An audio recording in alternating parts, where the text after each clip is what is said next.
Hello and welcome to Angie B Crafts. So today we're talking brush cleaning. So I am the worst at cleaning brushes. I have these bottles, they do have lots of paint on them, but I usually have about an inch of water in the bottom. I have two of them and they sit on my desk and they start the day nice and clean and they end the day absolutely pigging, and then usually I forget about brushes and I manage to leave them in the water overnight, and I do get, I'll show you on my Dina Wakeley's, these are quite new brushes, but I've left them overnight and the paint on the shaft has started to crack. It doesn't affect the brush itself. This one is intentionally still a bit mucky, so don't be surprised by that. But yeah, this is what can happen. This one, it's got more so. If you leave it overnight, you get cracking. And I have got some, such as this one, where the paint has just come off completely, because what happens is the water soaks up into the ferrule and then up into the wood, and it just expands the wood and the paint cracks. So that's what not to do. Don't leave them overnight. I'm trying to get into the habit of having a dirty jar, a cleaner jar, and then put the brushes down and then clean them all properly when I finish. But this is what I use for cleaning brushes. So this is a brush cleaning pad. Excuse my fingers, I don't use it on my fingers, funnily enough. This is for makeup brushes. It's got some staining on it because of some of the things that I clean off my brushes.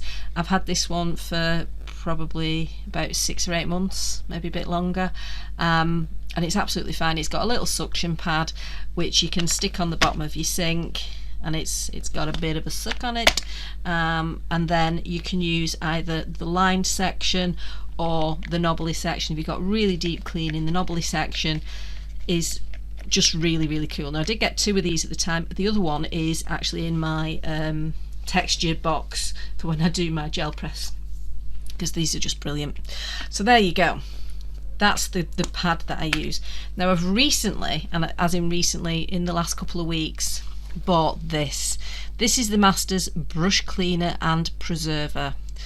And I've seen it advertised a few times on Selly Telly. I think it was the craft store.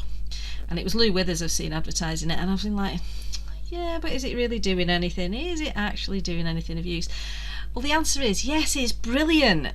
I really like it. Number one, it's in a cute little oldie worldy pot. You have instructions on the bottom of what to do.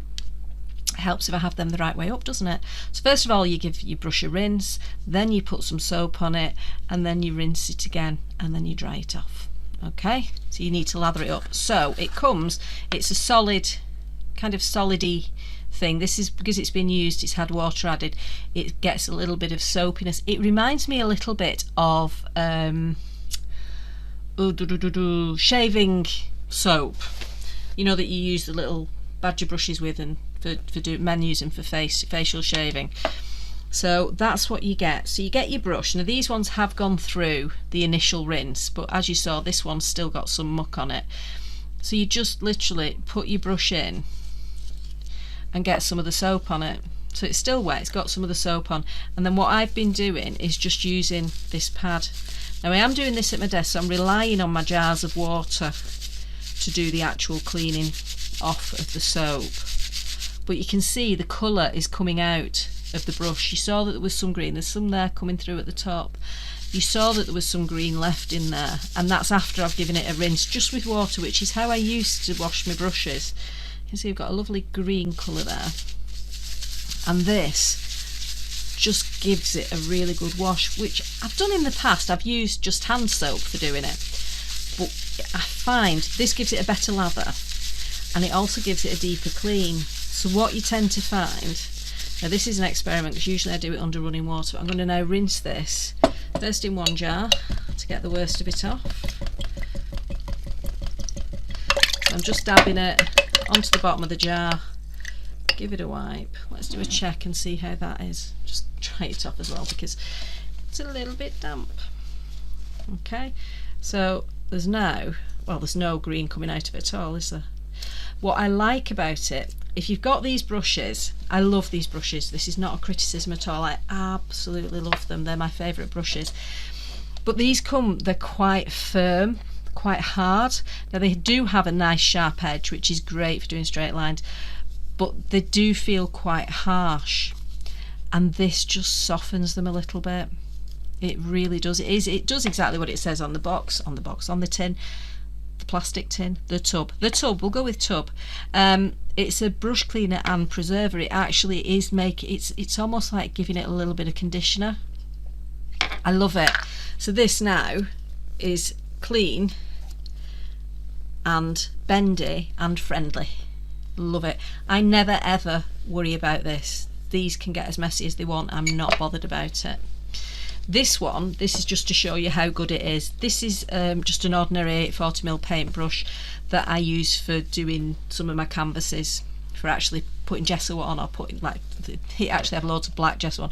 So it was full to about here with gesso, and then I'd plonked it on my desk and I'd forgotten about it.